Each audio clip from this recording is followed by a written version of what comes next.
नमस्कार दोस्तों, जय श्री राधे कृष्णा। आज हम आपके लिए कार्तिक महात्म्य का 24वां अध्याय लेकर आए हैं। अध्याय सुनने के बाद आप हमारे चैनल को प्लीज़ सब्सक्राइब ज़रूर करें, बेल आइकन को प्रेस करें ताकि हमारी वीडियो की नोटिफिकेशन सबसे पहले आप तक पहुंचे। वीडियो को लाइक और शेयर ज़रूर करें। लिखवाओ से निज दया से सुंदर भाव उतार कर कार्तिक मास 24वां अध्याय सुनो सुधाकर। राजा पृथु बोले, हे मुनिश्रेष्ठ, आपने तुलसी के इतिहास, व्रत, महात्म्य के विषय में कहा। अब आप कृपा कर मुझे यह बताइए कि कार्तिक मास में क्या और देवताओं का पूजन होता है, यह भी विस्तार पूर्वक बताएं। नारद जी बोले, पूर्व काल की बात है, सहा पर्वत पर करवीकर में धर्मदत्त नामक विख्यात कोई धर्मयज्ञ ब्राह्मण रहते थे।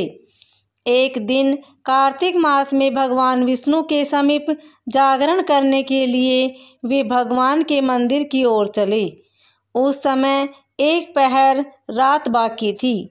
भगवान के पूजन की सामग्री साथ लिए जाते हुए ब्राह्मण ने मार्ग में देखा कि एक भयंकर राक्षसी आ रही है।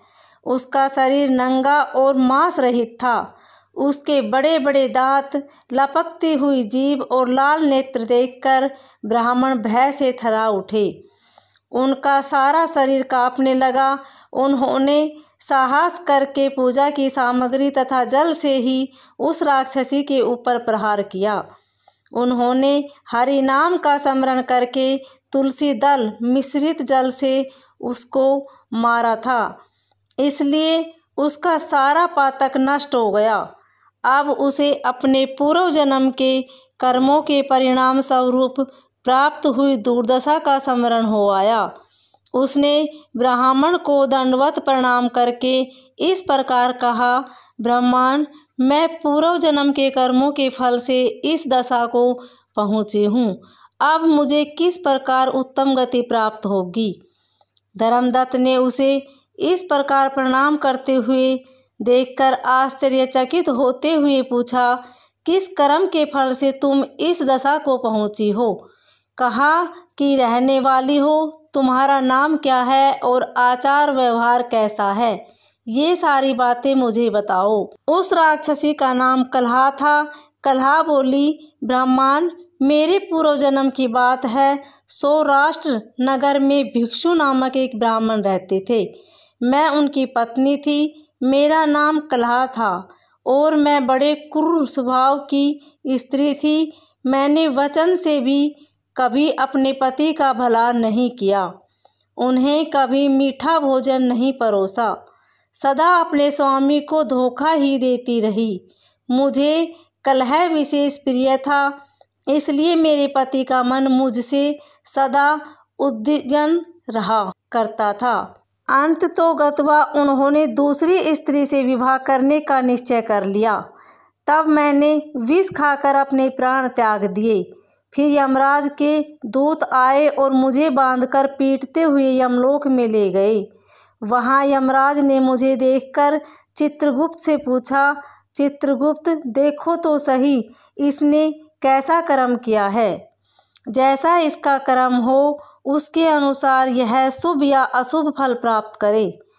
चित्रगुप्त ने कहा, इसका किया हुआ कोई भी शुभ कर्म नहीं है। यह स्वयं मिठाइयाँ उड़ाती थी और अपने स्वामी को उसमें से कुछ भी नहीं देती थी। इसने सदा अपने स्वामी से द्वेष किया है, इसलिए यह चमगादुरी होकर रहे तथा सदा कलह में ही इसकी प्रवृत्ति रही है। इसलिए यह विष्ठा भोजी सुकीरी की योनि में रहे। जिस बर्तन में भोजन बनाया जाता है उसी में यह सदा अकेली खाया करती थी। अतः उसके दोष से यह अपने ही संतान का भान करने वाली बिल्ली हो। इसने अपने पति को निमित्त बनाकर आत्मघात किया है, इसलिए यह अत्यंत निंदनीय स्त्री प्रेत के शरीर में भी कुछ काल तक अकेली ही रहे। इसे यमदूतों द्वारा निर्जल प्रदेश में भेज देना चाहिए। वहाँ दीर्घ काल तक यह प्रेत के शरीर में निवास करे। इसके बाद यह पापिनी शेष 3 योनियों का भी उपभोग करेगी। कलह ने कहा, विप्रवर, मैं वही पापिनी कलह हूँ। इस प्रेत शरीर में आए हुए 500 वर्ष बीत चुके हैं। मैं सदैव भूख प्यास से पीड़ित रहा करती हूँ। एक बनिए के शरीर में प्रवेश करके मैं इस दक्षिण देश में कृष्ण और वेणी के संगम तक आई हूँ। जो ही संगम तट पर पहुँची तो ही भगवान शिव और विष्णु के पार्षदों ने मुझे बलपूर्वक बनिए के शरीर से दूर भगा दिया। तब से मैं भूख का कष्ट सहन करती हुई इधर उधर घूम रही हूँ। इतने में ही आपके ऊपर मेरी दृष्टि पड़ गई।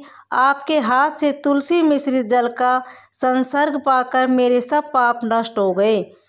द्विजश्रेष्ठ, अब आप ही कोई उपाय कीजिए। बताइए, मेरे इस शरीर से और भविष्य में होने वाली भयंकर 3 योनियों से किस प्रकार मुक्त होंगी। कलह का यह वचन सुनकर धर्मदत्त उस पिछले कर्मों और वर्तमान अवस्था को देखकर बहुत दुखी हुआ। फिर उसने बहुत सोच विचार करने के बाद कहा, धर्मदत्त ने जो भी कहा उसका वर्णन 25वें अध्याय में किया गया है। ओम नमो भगवते वासुदेवाय।